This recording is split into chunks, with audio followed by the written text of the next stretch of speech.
مارے شرم کے نظریں جھکا لی، لیکن دل میں ایک فیصلہ کر لیا کہ میں اب صبر نہیں کر سکتی۔ میں نے بہت مشکل سے اس سردار کے ساتھ کوئی 10 منٹ ہی گزارے تھے اور وہاں سے بھاگ نکلی۔ مجھے کچھ سمجھ نہیں آیا، میں بس بھاگتی گئی اور تبھی میں گاڑی سے ٹکرائی۔ خوف کے مارے میرا جسم کانپنے لگا۔ تبھی گاڑی کا دروازہ کھلا اور ایک اونچے قد کا لڑکا میری طرف آیا، مگر میں اس کو دیکھ کر مزید سہم گئی۔ میں نے بھاگ کر اس کا بازو تھام لیا اور اس سے کہنے لگی کہ مجھے بچا لو۔ میں ڈری ہوئی تھی۔ اس سے پہلے کہ وہ کچھ کہتا، میں خود ہی بھاگ کر اس کی گاڑی میں بیٹھ گئی اور ہاتھوں سے اپنا چہرہ چھپا کر رونے لگی۔ مجھے نہیں معلوم تھا کہ مجھے اب کہاں جانا ہے۔ وہ لڑکا بہت دیر تک باہر کھڑا مجھے دیکھتا رہا اور پھر گاڑی میں بیٹھ کر گاڑی ایک انجان منزل کی طرف دوڑا دی۔ پہلی بار مجھے لگا جیسے واقعی کوئی میرا دشمن نہیں ہے، مگر خوف نے ابھی تک میرا پیچھا نہیں چھوڑا تھا۔ مگر وہ پہلا انسان تھا جس پر میں اپنی زندگی میں بھروسہ کرنے لگی تھی، کیونکہ اس نے میری تنہائی کا بھی فائدہ نہیں اٹھایا تھا، بلکہ وہ مجھے اپنے گھر لے آیا۔ اس کا گھر بہت عالیشان تھا، جہاں پر وہ اپنی بوڑھی ماں کے ساتھ رہتا تھا۔ میں نے اس ماں بیٹے کو اپنے بارے میں سب کچھ بتا دیا۔ تبھی اس کی ماں نے ہمدردی میں مجھے اپنے ساتھ رکھ لیا۔ آہستہ آہستہ مجھے ان پر بھروسہ ہونے لگا۔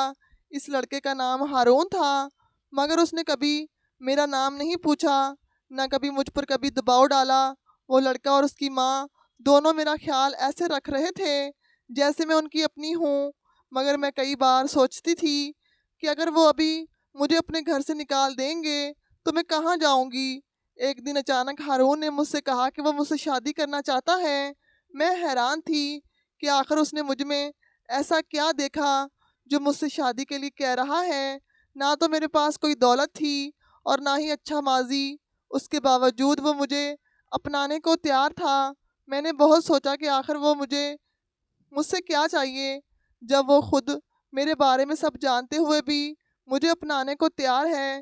میری آنکھوں میں بے اختیار آنسو آ گئے، لیکن پھر بھی میں نے کئی راتیں سوچتے سوچتے گزار دی۔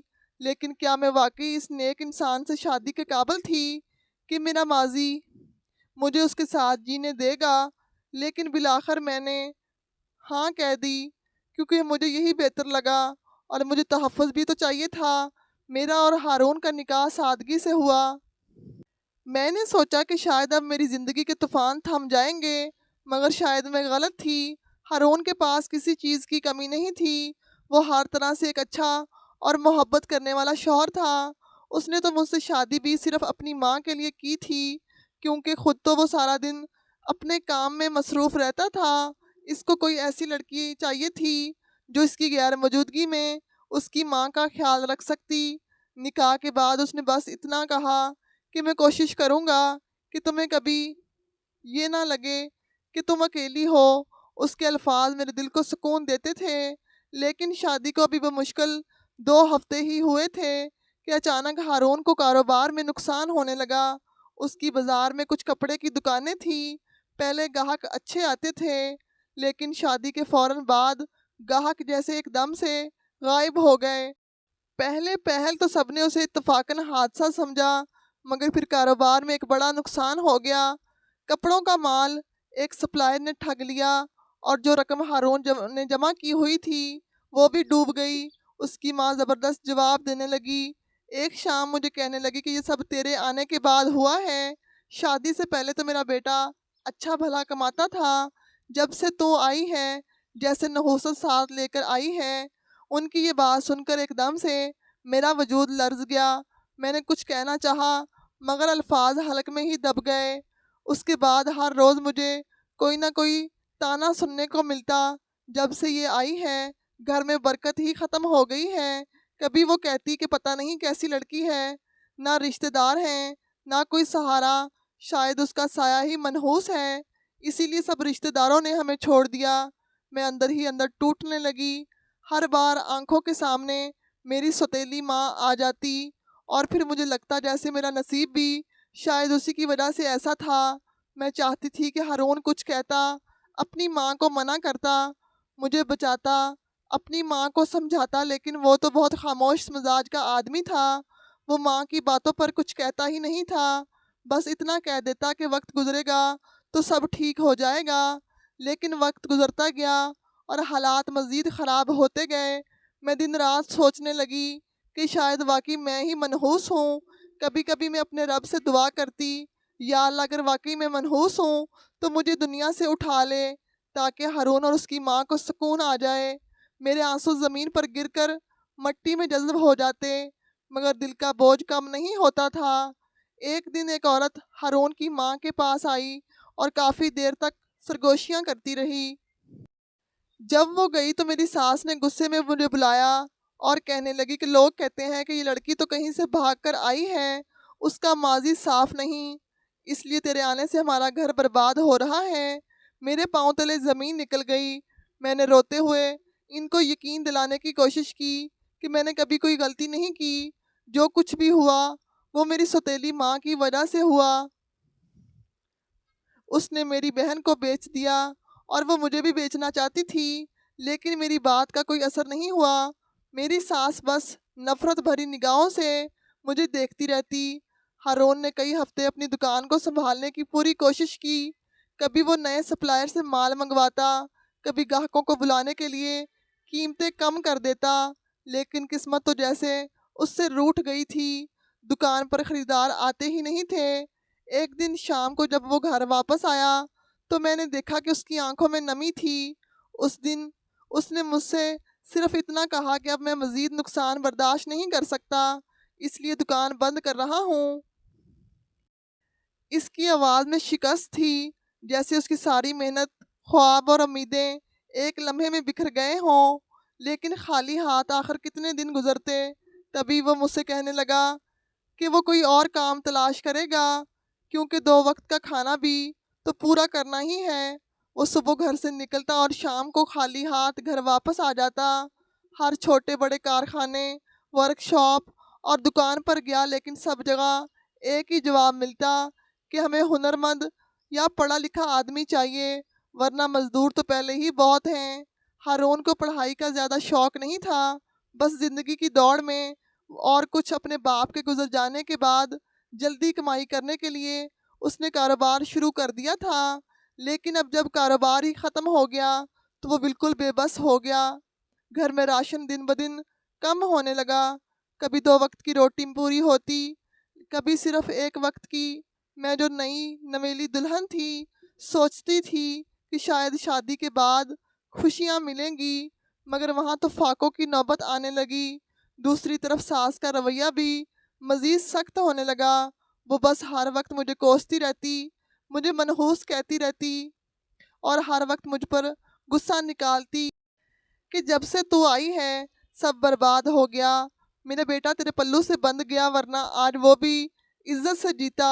کبھی وہ کہتی نہ ماں باپ کا سہارا ہے نہ رشتہ داروں کا، اور اب میرا بیٹا بھی بیکار ہو گیا۔ یہ نحوست نہیں تو کیا ہے؟ میں ہر روز اندر ہی اندر گھلنے لگی۔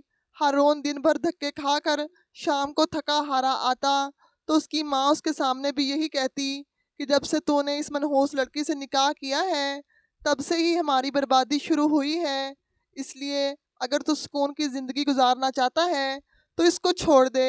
میرا شوہر دن بھر دھکے کھا کر گھر آتا تو میں اس کی آنکھوں میں تھکن اور شکست دیکھتی، لیکن مجھے تکلیف تب ہوتی جب اس کی ماں کے الفاظ زہر بن کر میرے دل میں اور میرے شوہر کے کانوں میں اترتے۔ لیکن پھر بھی وہ اپنی کوشش کرتا تھا کہ اپنی ماں کو سمجھا سکتا، مگر وہ عورت جس نے خود مجھے اپنے گھر میں پناہ دی تھی، اپنے گھر کی عزت بنایا تھا، نہ جانے کیسے سخت دل کی ہو گئی تھی کہ پھر تو اسے نہ ہی اپنے بیٹے کے دکھ کی پرواہ تھی اور نہ ہی میرے جذبات کی۔ شروع میں تو ہارون نے اپنی ماں کو سمجھایا کہ اماں ایسا مت کہو، اس کا کوئی سہارا نہیں ہے، یہ میری ذمہ داری ہے۔ لیکن وقت کے ساتھ ساتھ میں نے محسوس کیا کہ ہارون کی آنکھوں میں بھی شک کی پرچھائیاں ابھرنے لگی۔ شاید غربت، بھوک اور مسلسل ناکامی نے اس کے دل میں بھی یہ وہم ڈال دیا تھا کہ میں واقعی منحوس ہوں۔ جو میرے آنے کے بعد اس پر سے رزق ہی بند ہو گیا۔ میں راتوں کو جاگتی رہتی، دل میں سوچتی کہ اگر ہارون نے مجھے چھوڑ دیا تو میں کہاں جاؤں گی، کون میرا سہارا بنے گا، دنیا تو پہلے ہی مجھے قبول نہیں کرتی۔ میں اکثر سجدے میں گڑ گڑا کر اللہ سے دعا کرتی کہ سب ٹھیک کر دے۔ میں بھی اپنے شوہر کی پریشانی میں پریشان تھی، اس کو غمگین دیکھ کر میرا بھی دل بھر آتا تھا، مگر میری ساس کو لگا کہ میں سب دکھاوا کر رہی ہوں، لیکن مجھے جیسے اپنی ساس کے رویے کی بھی عادت ہوتی جا رہی تھی، اس لیے میں نے اپنی ساس کو بھی کوئی جواب نہیں دیا اور دل میں دعا مانگنے لگی کہ میرے شوہر کو جلد اچھی نوکری مل جائے۔ میں اپنے شوہر کے ساتھ مخلص تھی، شاید اس لیے میری دعائیں جلدی رنگ لانے لگی۔ جب ایک شام ہارون خوشی خوشی گھر آیا تو اس کے ہاتھ میں مٹھائی کا ڈبہ تھا اور اس نے سب سے پہلے میرا منہ میٹھا کروایا، مجھے خوشخبری سنائی کہ اسے نوکری مل گئی ہے۔ میں اسی وقت اللہ کے حضور سجدے میں گر گئی اور اس کا شکر ادا کرنے لگی، مگر میری ساس تو پھر بھی خوش نہیں ہوئی، بلکہ مجھے یہ کہنے لگی کہ یہ سب میرے بیٹے کی محنت کا نتیجہ ہے، ورنہ میرے قدم اس کی زندگی اور اس گھر میں نحوست ہی لے کر آئے ہیں۔ تب بہت عرصے کے بعد ہارون نے اپنی ماں کو سمجھایا کہ وہ مجھے کوسنا بند کریں اور جشن منائیں، کیونکہ اب تو اس کے بیٹے کو نوکری مل گئی ہے اور ساتھ ہی نوکری کے پہلے مہینے ہی اتنے پیسے ایڈوانس میں مل گئے ہیں جس سے ہمارا مہینے بھر کا ٹھیک ٹھاک گزارا ہو سکتا ہے۔ میں بہت خوش تھی کہ میری دعا قبول ہو گئی، لیکن میری ساس اب بھی میری طرف مطمئن نہیں تھی۔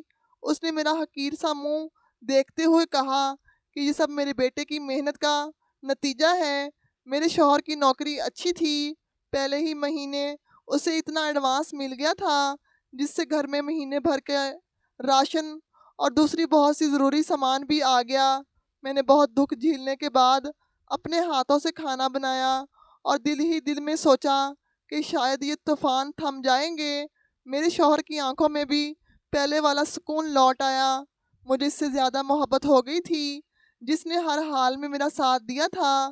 مگر ایک دن ہارون مجھے کہنے لگا کہ اب میں پرانے والی دکانیں بیچ کر دوسری جگہ پر دکان خرید رہا ہوں اور میں چاہتا ہوں کہ تم بھی میرے ساتھ چلو اور خود وہ جگہ دیکھو، کیونکہ مجھے لگتا ہے کیونکہ تمہارے میرے گھر اور میری زندگی میں آنے سے میرے نصیب جاگ گئے ہیں۔ مجھے اس کی بات سن کر بہت حیرانگی ہوئی۔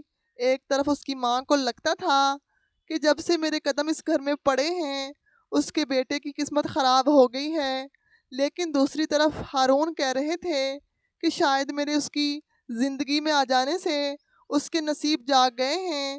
اس وقت مجھے اپنی ساس سے زیادہ اپنے شوہر کی پرواہ تھی۔ اس کی بات سن کر میری آنکھوں میں خوشی سے آنسو آ گئے، لیکن میرے شوہر کو میرا کتنا خیال تھا، وہ تو شاید مجھ سے سچی محبت کرتا تھا، اس لیے تو اس نے میرے ماضی کو کریدنے کی بجائے میرا ساتھ دینا اور مجھے سہارا دینا ضروری سمجھا۔ اتنا مشکل وقت گزر جانے کے بعد وہ مجھے اپنی محبت کا یقین دلا رہا تھا اور اب وہ اپنے کاروبار کو ایک نئے سرے سے دوبارہ شروع کرنا چاہتا تھا اور وہ چاہتا تھا کہ میں اس کے ساتھ وہ جگہ بھی دیکھنے کے لیے جاؤں جہاں وہ اپنی نئی دکانیں بنانے والا ہے۔ حالانکہ اس کی یہ بات سن کر اس کی ماں کو بے حد غصہ آیا تھا کہ وہ اپنی ماں کے ساتھ لے جانے کی بجائے مجھے اپنے ساتھ کیوں لے کر جا رہا ہے، لیکن میرے لیے ہارون کی خوشی سب سے بڑھ کر تھی، اس لیے میں اس کے ایک بار کہنے پر ہی اس کے ساتھ چلنے کو راضی ہو گئی۔ اس دن میرے شوہر نے مجھے بہت مہنگے کپڑے پہنائے تھے اور بہت اچھا تیار کروایا تھا، مجھے اس کے چہرے پر ایک اطمینان اور خوشی نظر آ رہی تھی۔ اس دن ہارون مجھے ضرورت سے زیادہ خوش نظر آ رہے تھے اور میں بھی خوش تھی کہ میرے شوہر کی مشکل ختم ہو گئی اور اس کی ماں جو مجھے تانے دیتی تھی وہ خود بخود غلط ثابت ہو رہی ہے، مگر میں نہیں جانتی تھی میرے سامنے کتنی بڑی قیامت کھڑی ہے۔ وہ مجھے ایک بڑے سے بنگلے میں لے گیا جس کا ماحول بہت ہی عجیب سا تھا۔ وہاں میرا دل گھبرانے لگا تو ہارون کہنے لگا کہ اسے اس بنگلے میں کچھ کام تھا اور کام ختم ہوتے ہی ہم وہاں سے واپس چلے جائیں گے، اس لیے میں مطمئن تھی، مگر جب وہ فون سننے کے بہانے وہاں سے چلا گیا تو کئی گھنٹے گزر جانے کے بعد واپس نہیں آیا۔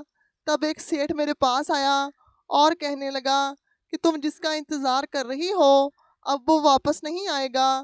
کچھ لمحے تو مجھے اپنے کانوں پر یقین نہیں آ رہا تھا کہ وہ ہارون جس پر میں نے خود سے بھی زیادہ بھروسہ کیا تھا وہ مجھے وہاں اس سیٹھ کے رحم و کرم پر تنہا چھوڑ گیا ہے۔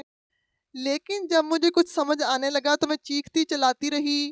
پھر میری آنکھوں کے سامنے اندھیرا چھا گیا اور میں بے ہوش ہو کر گر پڑی۔ جب مجھے ہوش آیا تو میں ایک کمرے میں تھی۔ میرے آنسو بہتے رہے، دل چیختا رہا، یا اللہ یہ کیسا امتحان ہے، میرا کیا قصور تھا جس کی مجھے اتنی بھیانک سزا ملی ہے۔ میں نے اپنے کانپتے ہوئے ہونٹوں سے اللہ سے مدد مانگنا شروع کر دی۔ ہر سانس کے ساتھ بس ایک ہی فریاد نکلتی کہ یا رب مجھے بچا لے، میرا وجود داغدار ہونے سے بچا لے۔ اگلے دن جب کمرے کا دروازہ کھلا تو وہی بوڑھا سیٹھ کمرے میں آیا۔ اس کے چہرے پر ایک فاتحانہ مسکراہٹ تھی۔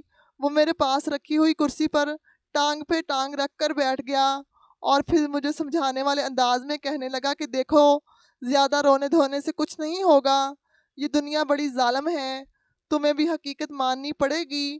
اب تم میرے ساتھ ہو اور میرا کاروبار یہی ہے، تم یہاں سے اب جاؤ گی کہاں؟ اس لیے اگر چاہتی ہو کہ تمہیں زندہ رہنے کو کھانا اور تن ڈھانپنے کو کپڑا ملے تو تم بھی میرے دھندے میں شامل ہو جاؤ۔ لیکن اگر تم انکار کرو گی تو میں اسی کمرے کو تمہاری قبر بنا دوں گا، کیونکہ ابھی تک کوئی ایسی لڑکی پیدا نہیں ہوئی جو میرے چنگل سے آزاد نکل کر جا سکے۔ مگر میں نے صاف جواب دے دیا کہ میں کبھی وہ نہیں کروں گی جو وہ چاہتا ہے، چاہے میری جان چلی جائے، مگر میں اپنے جسم کو حرام کے حوالے نہیں کروں گی۔ میری آنکھوں سے آنسو بہنے لگے۔ میں نے ہاتھ جوڑ کر دعا مانگی کہ یا اللہ تو ہی میرا سہارا ہے، مجھے بچا لے۔ میں تو سوچ بھی نہیں سکتی تھی کہ وہ ہارون جس پر میں نے سب سے زیادہ بھروسہ کیا تھا وہ میری اپنی سوتیلی ماں سے بھی زیادہ شفاق انسان نکلے گا، جو مجھے اپنے مطلب کے لیے کسی سیٹھ کے حوالے کر گیا تھا اور وہ اپنا کام پورا کرنے کے لیے میری عزت کا سودا کر گیا تھا۔ میرے سامنے میرا سارا ماضی ایک بار پھر سے آ گیا۔ میرے سگے باپ نے بھی تو ایسا ہی کیا تھا، مگر فرق اتنا تھا کہ اس نے میری بڑی بہن کو سرے عام بازار میں بیچ دیا تھا اور اس کے بدلے وہ ایک طوائف کو گھر لے آیا تھا۔ اس رات میں چیخ چیخ کر روتی رہی، اپنی سوتیلی ماں کو بددعائیں دینے لگی، کاش وہ مر جاتی، اللہ اس کو بہت بری موت دیتا، کیونکہ میرے ساتھ اور میری بہن کے ساتھ جو بھی ہوا تھا وہ اسی کی وجہ سے تو ہوا تھا۔ نہ میرے باپ کا اس بازاری عورت پر دل آتا اور نہ ہی وہ ہم دونوں بہنوں کی زندگی اس طرح سے برباد کرتا۔ اس سیٹھ نے بہت دن مجھے اسی تاریک کمرے میں بند رکھا۔ وہ جب بھی کمرے میں آتا میرے سامنے ایک ہی شرط رکھتا کہ میں اس کی بات مان لوں اور اپنا جسم اس کے حوالے کر دوں، اور اس کے بعد وہ میرے جسم کے ساتھ جو مرضی سلوک کرتا، اور بدلے میں وہ مجھے بہت سی دولت دینے کے لیے تیار تھا۔ مگر میں بھلا خود کو کس طرح اس غلیظ انسان کے حوالے کر سکتی تھی؟ میں اپنے ہاتھوں اپنی جان تو لے سکتی تھی، مگر وہ سیٹھ مجھ سے جو چاہتا تھا وہ میں بالکل نہیں کر سکتی تھی۔ آخر ایک دن جب میں گھٹنوں میں سر دے کر اپنی قسمت کو رو رہی تھی تو کمرے کا دروازہ کھلا اور مجھے ایک جانی پہچانی آواز سنائی دی۔ وہ کسی عورت کی آواز تھی۔ وہ کہہ رہی تھی، چل اب بات مان بھی لے، آخر تو کتنی ڈھیٹ ہے، کتنے دن تک بھوکی رہے گی، کیا فائدہ، اس طرح سے تو مر جائے گی۔ تیری بہتری اسی میں ہے کہ سیٹھ کی بات مان لے، بدلے میں وہ تجھے بہت ساری دولت دے دے گا، پھر تو اس دولت کے ساتھ چاہے جو مرضی کرنا، چاہے تو اس دولت کو استعمال کر کے اس بنگلے سے بھاگ بھی جانا، مگر ابھی کے لیے تیرے لیے یہی بہتر ہے کہ تو ہمارے سیٹھ کی بات مان لے۔ وہ اپنی روانی میں بولے جا رہی تھی، مگر میرے کان اس کی آواز کو پہچاننے میں لگ گئے۔ مجھے لگ رہا تھا جیسے وہ آواز میں نے پہلے کہیں سنی ہے۔ جب میں نے نظر اٹھا کر اس عورت کو دیکھا تو میرا سانس حلق میں ہی اٹک گیا۔ وہ عورت کوئی اور نہیں بلکہ میرے باپ کی دوسری بیوی اور میری سوتیلی ماں ہی تو تھی۔ میرے سامنے وہی بازاری عورت کھڑی تھی جس کے میری زندگی میں آنے سے میری اور میری بڑی بہن کی زندگی برباد ہونا شروع ہوئی تھی۔ اس نے بھی شاید مجھے پہچان لیا تھا، تبھی اس کا منہ حیرت سے کھلے کا کھلا رہ گیا، مگر میں اس کو دیکھ کر بہت زیادہ حیران ہو گئی، کیونکہ وہ عورت جو میرے سامنے کھڑی تھی، وہ عورت جس کو ابا بیاہ کر گھر لایا تھا، ان دونوں میں بہت زیادہ فرق تھا۔ جس عورت کو میرا باپ لایا تھا وہ تو ہمیشہ سجی سوری رہتی تھی اور اس کے چہرے پر ہمیشہ ایک مغرور سی مسکراہٹ ہوا کرتی تھی، مگر میرے سامنے جو عورت کھڑی تھی اس کا چہرہ تو میک اپ سے بے نیاز تھا، اور اس کی صحت ایسی تھی جیسے وہ بستر مرگ پر ہو۔ بہت دیر تک ہم دونوں ایک دوسرے کی طرف بے یقینی سے دیکھتے رہے۔ نہ تو اس بازاری عورت کو اس بات پر یقین آ رہا تھا کہ وہ مجھے اپنے سامنے دیکھ رہی ہے، اور نہ ہی مجھے یقین آ رہا تھا کہ وہ عورت جو میرے ماضی کا ایک بھیانک حصہ تھی، وہ ایک بار پھر سے میری نظروں کے سامنے آ گئی ہے۔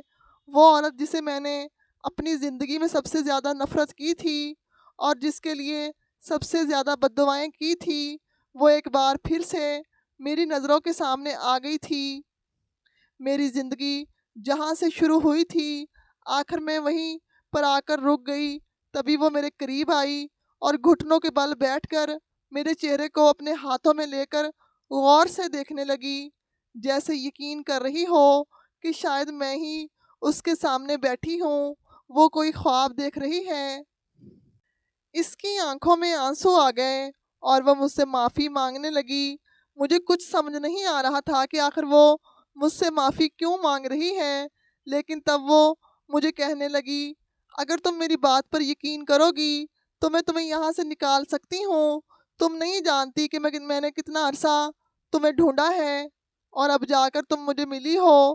میں تمہیں ہر حال میں اس بنگلے سے نکال کر ہی رہوں گی، مگر میں بھلا کیسے اس بازاری عورت پر یقین کر سکتی تھی جس نے پہلے ہی میری بہن کی زندگی برباد کر دی تھی، اور اب شاید میری بھی برباد ہونے والی تھی۔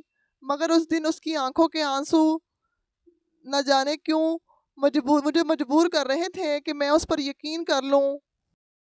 میں نے اس کے دونوں ہاتھ غصے سے جھٹک دیے اور اس کو خود سے دور کرنے لگی۔ میں تو اس عورت کی شکل بھی دیکھنا گوارا نہیں کر سکتی تھی جس کی وجہ سے میری زندگی میں ایک طوفان آ گیا تھا، مگر وہ مجھے میرے سامنے ہاتھ جوڑ کر مجھ سے معافی مانگنے لگی اور مجھے کہنے لگی کہ میں ایک بار اس کا یقین کر لوں، اور میں نے یہ سوچ کر اس پر یقین کر لیا کہ جب میں برباد ہو ہی رہی ہوں تو اس سے بھلا کیا فرق پڑتا ہے کہ اس پر یقین کر کے برباد ہو جاؤں۔ جب اس کو یقین ہو گیا کہ میں اس کا ساتھ دینے کے لیے تیار ہوں تو وہ بچوں کی طرح خوش ہو گئی اور اپنی آنکھیں صاف کرتے ہوئے اٹھ کھڑی ہوئی، مگر میں نہیں جانتی تھی کہ اب وہ کیا کرنے والی ہے۔ اللہ جانے کیوں اس عورت کو ایک بار پھر اپنے سامنے دیکھ کر میرا دل غصے سے بھر گیا۔ وہ کمرے سے باہر چلی گئی اور کچھ دیر بعد ایک بڑی سی چادر لے کر کمرے میں واپس آ گئی۔ تب اس نے مجھے ایک ڈھیلا ڈھالا لباس دیا اور کہنے لگی، اگر مجھے اس بنگلے سے باہر نکلنا ہے تو میں وہ کپڑے پہن لوں اور بڑی سی چادر اوڑھ لوں تاکہ کسی کو مجھ پر شک نہ ہو۔ پہلے تو میں سوچتی رہی کہ مجھے اس کی بات ماننی چاہیے یا نہیں، مگر پھر مجھے امید کی ایک کرن نظر آئی اور میں نے اس سے وہ کپڑے لے کر پہن لیے، تو وہ مجھے چادر میں چھپا کر کمرے سے باہر لے گئی، اور کچھ ہی دیر کے بعد ہم بنگلے سے باہر تھے۔ پھر ہم رکے نہیں بلکہ مسلسل چلتے ہی رہے۔ جب میں اس بنگلے سے باہر آئی تب مجھے یاد آیا کہ میں نے اس بنگلے کو کہاں دیکھا ہے۔ یہ وہی بنگلہ تھا جہاں پر میری سوتیلی ماں مجھے لے کر آتی تھی اور مجھے ایک سردار کے حوالے کیا تھا، لیکن میں وہاں سے بھاگ نکلی تھی اور قسمت نے مجھے ایک بار پھر وہیں لا کھڑا کیا تھا، لیکن اب شاید وہ میرا ساتھ دے رہی تھی۔ پہلے جو عورت خود مجھے وہاں پر لے کر گئی تھی اب وہی مجھے وہاں سے نکالنے میں مدد کر رہی تھی۔ ہمارے قدم اس گھر کی طرف اٹھ گئے جہاں پر میں نے ایک لمبا عرصہ گزارا تھا، جہاں پر میرا بچپن گزرا تھا، جہاں پر میں نے اپنی بہن کے ساتھ آنکھوں میں بہت سے خواب سجائے تھے۔ لیکن ابھی ایک اور آزمائش باقی تھی۔ جب میں گھر پہنچی تو سامنے اپنی بہن کو موجود دیکھ کر مجھے اپنی آنکھوں پر یقین نہیں آیا کہ میں اپنی بہن کو دیکھ رہی ہوں۔ وہ بالکل ویسی ہی تو تھی جیسی میں نے اسے آخری بار دیکھا تھا۔ مجھے احساس نہیں ہو سکا کہ میرے گال آنسو سے بھیگ رہے ہیں۔ ہم دونوں بہنیں ایک دوسرے کے گلے لگ کر بہت دیر تک روتی رہی۔ مجھے اس بات پر یقین نہیں آ رہا تھا کہ آخر وہ بازاری عورت ہم دونوں کی مدد کیوں کر رہی ہے۔ تبھی وہ کہنے لگی کہ جب سے اس نے ہم دونوں لڑکیوں کو گھر سے نکالا ہے تب سے وہ بیمار رہنے لگی تھی، لیکن اس کو وہ بیماری ایک عام سی بیماری لگی تھی۔ جب بہت وقت گزر جانے کے بعد اس کی بیماری ختم نہ ہوئی تو ڈاکٹر نے اسے بتایا کہ اسے کینسر ہے اور وہ مرنے کے قریب ہے۔ تبھی اسے اپنی غلطیوں کا احساس ہوا اور اس نے میری بڑی بہن کو ڈھونڈ نکالا، کیونکہ وہ جانتی تھی کہ میری بڑی بہن کہاں ہے، لیکن میرے بارے میں کچھ نہیں جانتی تھی کہ میں کہاں ہوں۔ وہ بہت عرصہ مجھے تلاش کرتی رہی اور جب اس نے مجھے اس بنگلے میں دیکھا تبھی اس نے فیصلہ کر لیا کہ وہ میری مدد ضرور کرے گی۔ اسی لیے وہ مجھے بنگلے سے نکال لائی تھی کہ شاید اس کی نیکی کے بدلے اس کی موت آسان ہو جائے۔ میرے لیے تو یہی بہت تھا کہ مجھے میری بہن واپس مل گئی تھی، لیکن میرا باپ تو وہ تو جانے کب کا مر چکا تھا۔ مجھے اپنے باپ کی موت کا کوئی دکھ نہیں تھا، کیونکہ وہ اپنی موت کا سامان خود ہی کر رہا تھا اور نشے کے بے جا استعمال کی وجہ سے اس کی موت ہوئی تھی۔ آج ہم دونوں بہنیں اپنے اپنے نام بدل کر ایک نئی زندگی گزار رہی ہیں، کیونکہ میں نہیں چاہتی کہ ہارون بھی مجھے ڈھونڈ لے، لیکن اس کے لیے بھی میرے دل سے بد دعا ہی نکلتی ہے کہ اس نے میرے ساتھ جو کیا اللہ اس کو بھی اس کے کیے کی سزا ضرور اس دنیا میں ہی دے گا۔ امید کرتے ہیں کہ ہماری آج کی یہ کہانی آپ کو پسند آئی ہوگی۔ پسندیدگی کا بہترین اظہار یہ ہے کہ ہمارے چینل کو لائک، شیئر اور سبسکرائب ضرور کریں۔ جزاک اللہ۔ اللہ حافظ۔